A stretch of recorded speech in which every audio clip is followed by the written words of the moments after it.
क्या सिखा रहे हैं आप? मंदिर नहीं आते आजकल बच्चे, बूढ़े बूढ़े मंदिर वो भी नहीं आते, उन्हें भी घसीट के लाया जाता है। बूढ़े ही आ जाते तो ये भर नहीं जाता, ध्यान रखना। वो भी लगे हैं, क्या करें, दिल है कि मानता है। दादी लगी है किसमें? सास भी कभी बहू थी, खाक बहू थी, सास पहले भी बहू थी, आज भी बहू है और आगे भी बहू रहेगी, ध्यान रखना है। मैं आपसे निवेदन करता हूं, अभी कहा था ना कि झांसी की रानी लाओ, घर के लिए मत लाओ। झांसी की रानी लाना है तो अपने देश के लिए झांसी की रानी लेकर के आइए। घरों में तो सभी झांसी की रानी, कौन किसको देखता है? मैं भी रानी, तू भी रानी, कौन भरेगा पानी? ध्यान रखना, विचार कर। सास भी रानी, बहू भी रानी, पानी कौन भरे? ध्यान रख, विचार करिए। आपसे निवेदन है, आपसे इतना ही कहता हूं, क्या दिखा रहे हैं आप? बच्चे के हाथ में मोबाइल है, बच्चे के, हाँ जा सकते, बच्चे के हाथ में कंप्यूटर है, बच्चे के हाथ में लैपटॉप है, क्या सिखा रहे हैं आप उसको? निवेदन है मेरा आपसे, क्या सीख रहा है आपका बच्चा? ये मैं बहुएं, ये बेटियां, ये माताएं 8-8 घंटे टीवी पे लगी रहती हैं। क्या बच्चों का भविष्य बनाओगी आप? ध्यान रखिए। रात दिन टीवी, वो चलते हैं ना, एक क्या क्या चलता है, वो सीरियल चलते हैं। ओहो, अनुपमा सीरियल, कौन है अनुपमा? नहीं नहीं, ये नहीं देखते हैं। नहीं, तुम बोलो, जब इन्हें मालूम है, हमें मालूम हो गया तो कौन सी बड़ी बात है। ध्यान रखिए। अनुपमा, अनुपमा तो ये आज के जमाने की हुई, मुझे नहीं मालूम है, लेकिन मैं इतना जरूर जानता हूं कि करगिल में इतने हजारों शहीद हुए, किसी की आंख में आंसू नहीं आए। और तुलसी का पति मिहिर मरता है तो सारा हिंदुस्तान रोता है। ध्यान रखिए। नाटक नौटंकी में तुम आंसू बहाते हो, ध्यान रखना। सीरियल में आंसू बहाते हो, शहीदों की चिता के लिए 2 आंसू नहीं होते हैं तुम्हारे अंदर। विचार करिए आप। एक एक सीरियल आते हैं, 36-36 एपिसोड, आजकल तो ज्यादा हो गए हैं, बनते ही जाते हैं। हमारे समय थे, जब चलते थे, हमारे समय ऐसे फूहड़ वाले सीरियल नहीं आया करते थे। हमारे समय तो जब हम लोग घर में थे, प्रकाश, वही नुक्कड़े जो है जिंदगी, बुनियाद, यही आया करते थे ना। रामायण ये आया करती थी, महाभारत ये आया करते थे, ये जो है जिंदगी ये आया करता था। आजकल तो कहानी घर घर की, सास भी कभी बहू थी, ध्यान रखना। आगे के आज वाले लेटेस्ट मुझे नहीं मालूम है, ध्यान रखना। लेकिन आपसे एक निवेदन करता हूं, क्या 6-6 घंटे, 8-8 घंटे सीरियल देखते हो? क्या होता है उन 36 एपिसोड में? अंतिम का एपिसोड अच्छा होता होगा, बाकी 35 एपिसोड तो बकवास के सिवा कुछ नहीं हुआ करते हैं। एक प्रेमिका द्वारा किसी का बसा बसाया घर उजाड़ा जाना, ये एपिसोड की शिक्षाएं हुआ करती हैं, ध्यान रखना। एक की जिंदगी में कितनी लड़कियां आती हैं, ये एपिसोड हुआ करता है। विचार करिए, ये सिखाया जाता है। मैं पुलक सागर तो इसी निष्कर्ष पे पहुंचा हूं कि कोई बच्चा यदि 18 वर्ष की उम्र तक सीरियल देखता है ना, कोई भी टीवी पर सीरियल देखता है, तो एक बात ध्यान रखना, यदि वो 18 साल तक लगातार सीरियल देखता है तो 50,000 बार तो वह बलात्कार की सीन देखा करता है। ध्यान रखिए, आपके टीवी एपिसोडों पर इससे ज्यादा और कुछ नहीं है, पिक्चरों में और कुछ नहीं है, मोबाइल में कुछ नहीं है। 50,000 बार वह बलात्कार देखता है, 1.5 लाख बार वह हत्याएं देखता है, 3 लाख बार दादागिरी के सीन देखता है। आपका बच्चा 1.5 लाख हत्याएं देखेगा, 50,000 बलात्कार देखेगा, तो क्या सोच रहे हैं कि आपका बच्चा कोई महान पुरुष महाराणा छत्रपति शिवाजी बनकर के खड़ा होगा? जिंदगी में खड़ा नहीं हो सकता है, ध्यान रखिए। महाराणा प्रताप बनकर के खड़ा होगा या वो कुंद कुंद महावीर बनकर के खड़ा होगा? क्या सौंप रहे हैं आप? विचार करिए। क्या देखते हैं आपके बच्चे? सीरियल आता है, मां बाप बैठे हैं, ऐसे दृश्य आ जाते हैं कि मां बाप को शर्म आती है, बाप उठ के पानी पीने चला जाता है, बेटा देखते रहता है। थोड़ी देर बाद बेटा आवाज देता, पापा आ जाओ, वो वाला सीन गया। ध्यान रखिए, विचार करिए, ये सौंप रहे हैं हम अपने बच्चों के लिए। पहले ऐसा होता था, कि एक टीवी होती थी और पूरा परिवार बैठकर देखता था, मर्यादित चीजें देखी जाती थी। अब तो बच्चे के कमरे में अलग टीवी है, माँ बाप के कमरे में अलग टीवी है, मेहमान के, अब तो टीवी भी गई, अब तो जो कुछ है वो मोबाइल में आ गया है। ध्यान रखिए, कमरा बंद करके क्या देखना और क्या नहीं देखना है।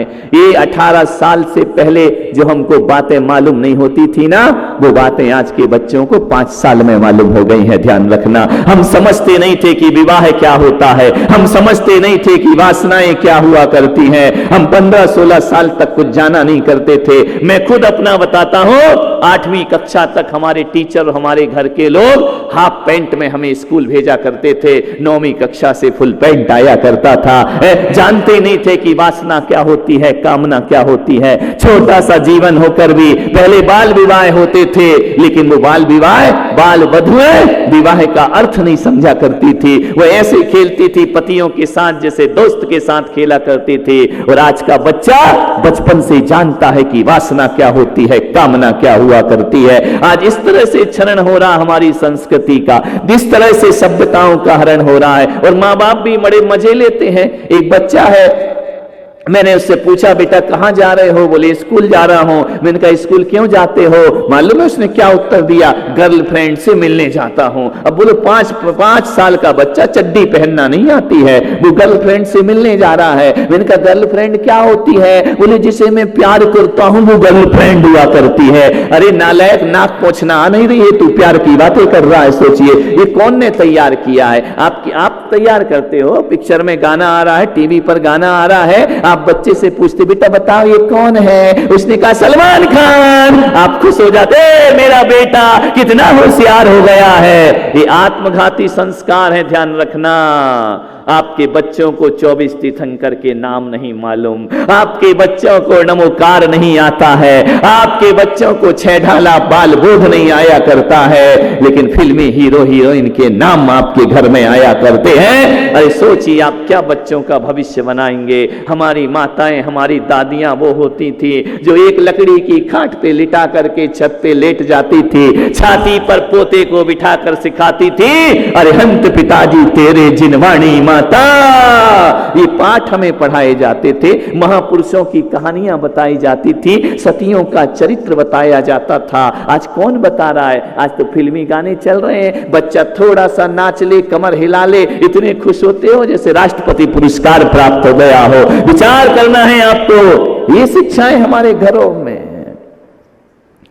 आज माँ बाप पूछते हैं तेरी गर्लफ्रेंड कौन है?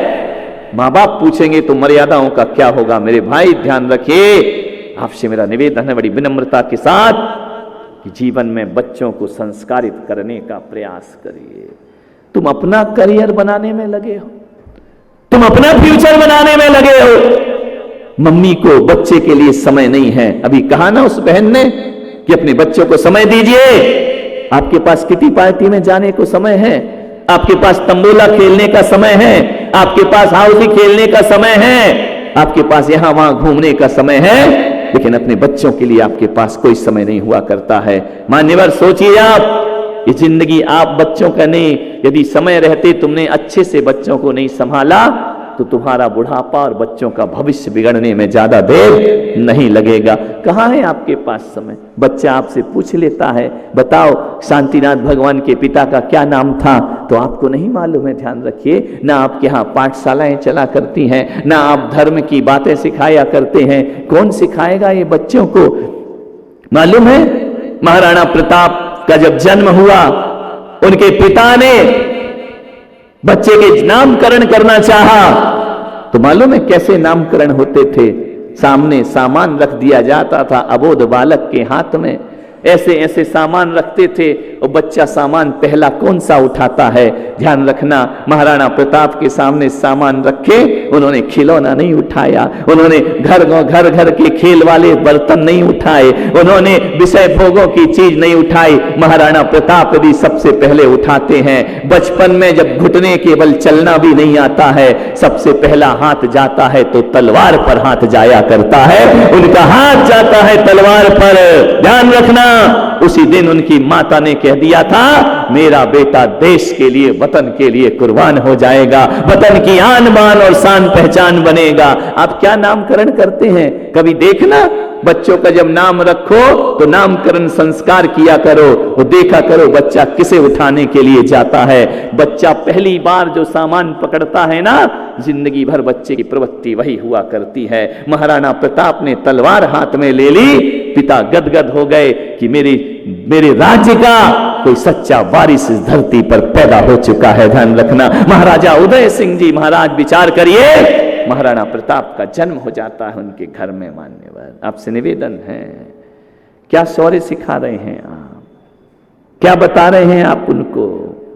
सारे दिन टीवी पर, मोबाइल पर छल फरेब और वासना के सिवा कुछ नहीं हुआ करता है।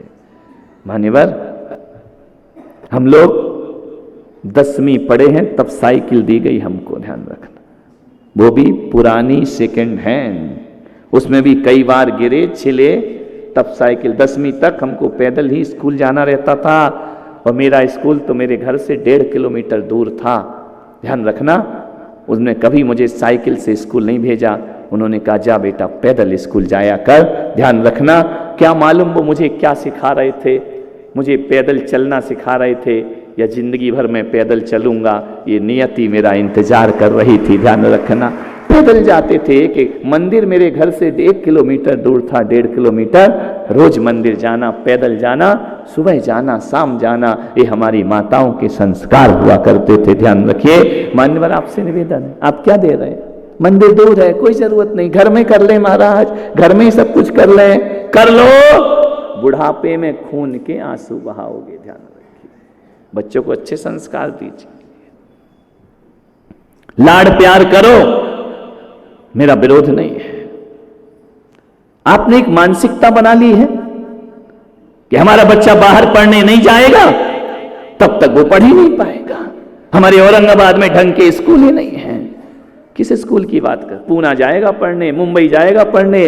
हकीकत कहूं, बच्चे पढ़ने कम जाते हैं, स्वतंत्रता का अनुभव करने ज्यादा जाया करते हैं। वो फ्रीडम चाहते हैं, वो घूमा चाहते हैं, वो बड़े हो गए, वो चाहते हैं कि माँ बाप से दूर रहकर थोड़ी दोस्तों की जिंदगी जीना चाहिए। और एक बात याद रखना, कितना भी आप यहां से पैसा उनके पास भेजते जाओ, यदि दोस्त गलत मिल गए ना तो आपका सारा पैसा मिट्टी में मिलने वाला है और बच्चे का भविष्य बिगड़।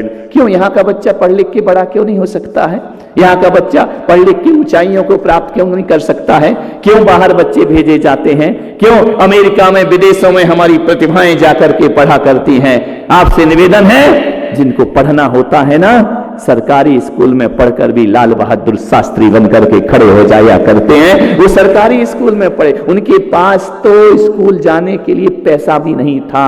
बाढ़ आ गई, माँ ने 10 पैसे दिए कि बेटा ले, कुछ ले करके खा लेना। बाढ़ आई, नदी पार करना है, नाव में नहीं बैठ सकते हैं क्योंकि 10 पैसे ही उनकी जेब में है। मैं बैठ जाऊंगा तो खाऊंगा क्या? मालूम है, जो नाव में पार कर रहे थे वह बच्चा अपनी किताबें उसको देता है और उफनती नदी में कूद करके तैर के नदी पार कर जाता है। वो बच्चा आगे जाकर लाल बहादुर शास्त्री बन करके खड़ा हो जाया करता है।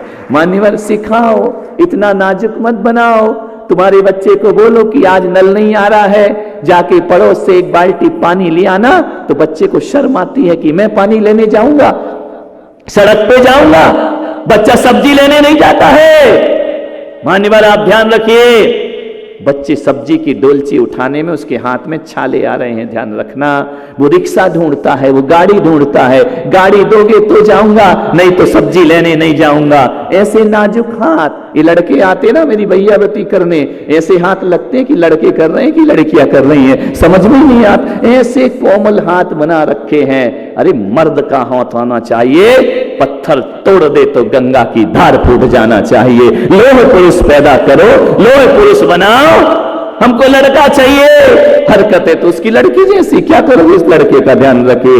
लोह पुरुष पैदा करो। आश्रम में पढ़ा करते थे पहले बच्चे, मालूम है, जंगल जाते थे, लकड़ी काटते थे, भिक्षा मांगते थे, लकड़ी काट करके लाते थे, गुरु को भोजन बना के खिलाते थे, फिर गुरुकुल में बच्चे भोजन किया करते थे। नाजुक राजाओं के लड़कों को राम गुरुकुल में पढ़ने गए, गुरु वशिष्ठ ने लकड़ी काटने का आदेश दिया। हो गए राजकुमार घर के, लेकिन गुरुकुल में कोई राजकुमार नहीं हुआ करता है। भिक्षा मांगा, सब कुछ किया। यदि वशिष्ठ ने राम को बचपन में तैयार नहीं किया होता, तुम्हारे जैसी औलाद बना दी होती, तो 14 वर्ष राम वनवास में नहीं रह सकते थे। ध्यान रखना, लोग कहते हैं कि राम भगवान थे इसलिए 14 वर्ष रहे। मैं पुलक सागर कहता हूं, उनके गुरु की शिक्षा थी इसलिए 14 वर्ष उन्होंने वनवास में ग्रहण कर लिया। वो जंगल जंगल आदत थी। 12 साल पढ़े हैं गुरुकुल में, 12 साल में जंगल में रहने की आदत। तुम इतनी सुविधा भोगी हो, इतनी सुविधा भोगी बच्चों को बनाते हो, सारी सुविधाएं चाहिए तब बच्चा पढ़ेगा लिखेगा। नहीं मेरे भाई, ऐसे पढ़ाई। ध्यान रखना, सुविधाओं में मिला ज्ञान मुसीबत में खत्म हो जाता है। ध्यान रखना, और जो मुसीबत में ज्ञान मिलता है वो बुरे दिनों में हमारे बहुत काम आया करता है। ध्यान रखिए, सुविधा में मिला ज्ञान मुसीबत में खत्म हो जाएगा।